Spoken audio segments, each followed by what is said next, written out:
ስትባይ በአንተ ላይ ሙሉ በሙሉ ክርስቶስ ስለሚገለጥ ነው፣ ስለምታይ ነው።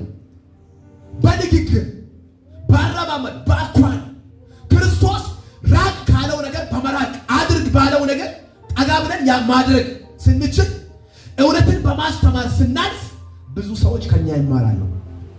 ክርስትናን በተግባር መግለጥ፣ ክርስትናን በህይወታችን ምስክርነት ማሳየት በኢየሱስ ስም ይሁንልን። እስቲ ቀኛችሁን ከፍ አድርጉና እግዚአብሔር ሆይ አንተን እየገለጥኩ እንድኖር እርዳኝ በሉ እስቲ። ስለዚህ ምናልባት እውነተኛ ፍሬ እንዳታፈሩ ቅርንጫፍ ብቻ እንድትሆኑ የኃጢአት ብዛት ኃጢአት ላችሁ ላይ ጋነው የኃጢአት ደሞዝ ምንድነው ይላል ያዕቆብ መልእክት ላይ ምዕራፍ 1 ላይ ያዕቆብ የኃጢአት ደሞዝ ሞት ነው ይላል። እኔ ሲያስብ ሞት የምኞት አያት ነው። ለካስ ሲያስበው ሞት የምኞት አያት ነው።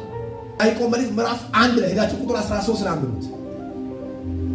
እግዚአብሔር ማንንም በክፉ አይፈትንም እኮ 12 ላይ እንነው ነው እግዚአብሔር ማንንም በክፉ አይፈትንም።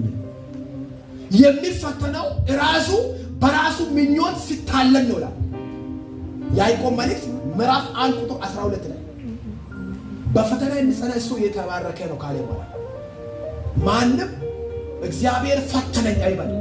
የሆነ አጋጣሚ ሲጋጠም የሆነ በሽታ ሲመጣ የሆነ መከራ ሲያጋጥም እግዚአብሔር ነው ለዚህ ነገር ይገለጣል ይበል።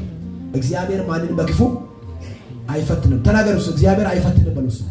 አይፈትንም።